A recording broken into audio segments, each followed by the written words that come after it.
Hi, my name is Dennis. I'm a carpenter, and as a carpenter, I sand. And I want to spend a few minutes with you today talking about a new way of sanding, a way that's going to save you money, it's going to save you effort, it's going to save you time. It's the SandBag Kinetic Sander. This is one flexible sanding bag, not a block, a sanding bag.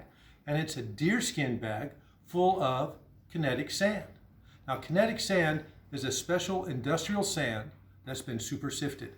Then it's coated in a proprietary formula that keeps it from binding or separating, clumping, and you can put it in any shape and it'll stay there.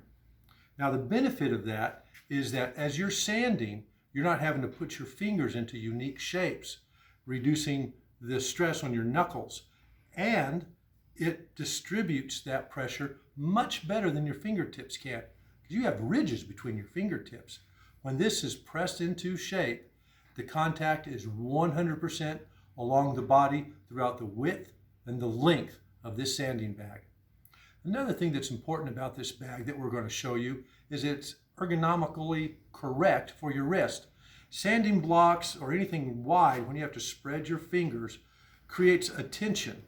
And if you're at an odd angle, it can affect your ulnar and your median nerves as they travel down your corporal sleeve. We're also going to talk to you about the benefit of saving money.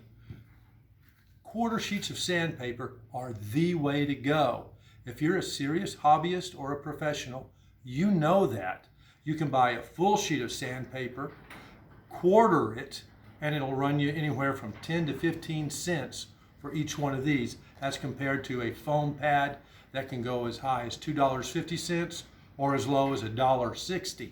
Either way, it's a big savings here. So let's get to work. Let me show you how this happens. First, when I designed this, I designed it with a thin handle so that you can grab it, which allows your thumb and your fingers to line up naturally with the wrist. So you're not twisting it and you're not putting pressure down on it, which creates stress on the ulnar and the median nerves as they go down through that corporal sleeve. So you take your quarter sheet of paper, drop your sandbag in it, you grab it, and you're done. No springs, no clamps, no Velcro, no expensive pre-cut sandpaper. The savings just on the money alone pays for the sandbag in your first project if you're a remodeler.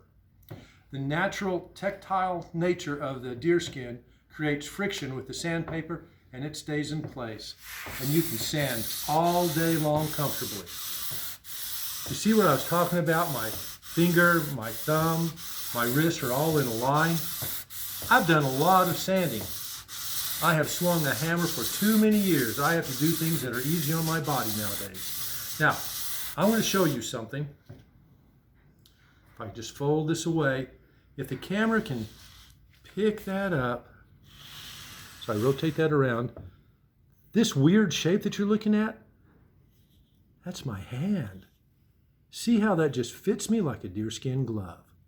Now, there's another thing I want to show you about this. When you're sanding back and forth, you have a splay in the bag of about 1.5 inches. And if you turn it just a wee bit, now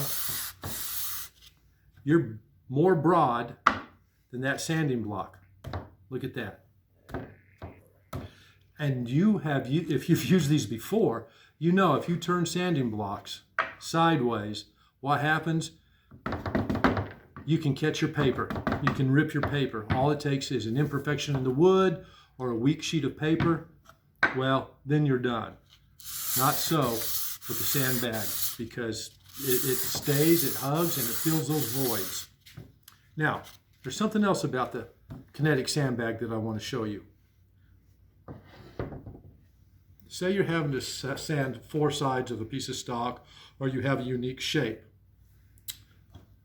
With a block, you're going to have to do this side first, then that side. With the SandBag Kinetic Sander, boom, there it is. All you have to do is sand. You've cut your time in half, you're saving effort, you're saving money. Time is money.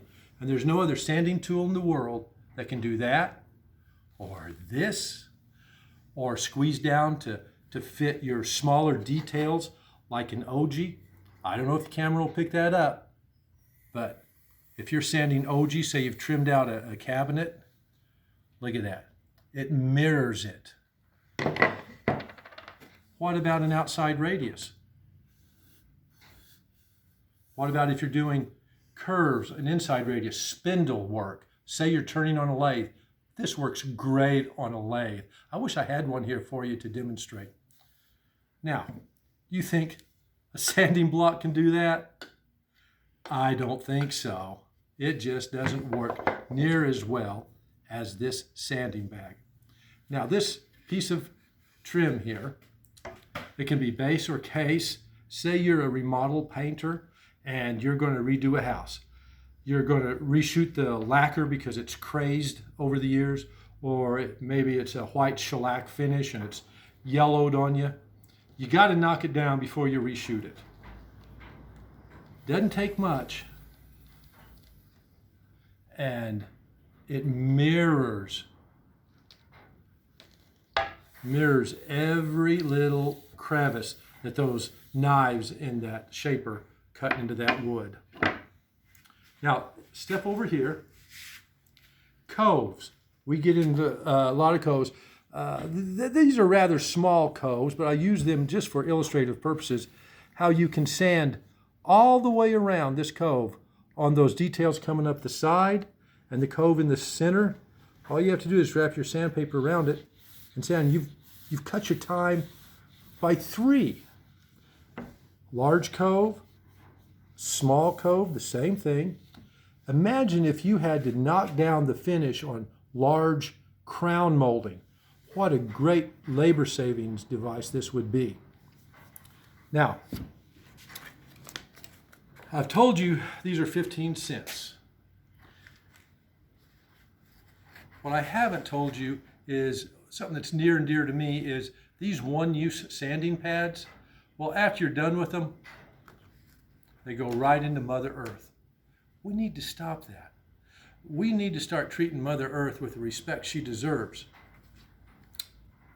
100% biodegradable. Should you ever tear it, lose it, trash it in any way, shape, or form, at least it'll dissolve. So, I'm here as a new startup business. I'm asking for your business. Give me a try. Go to my new website, sandingbag.com. Again, sandingbag.com. I thank you for your business.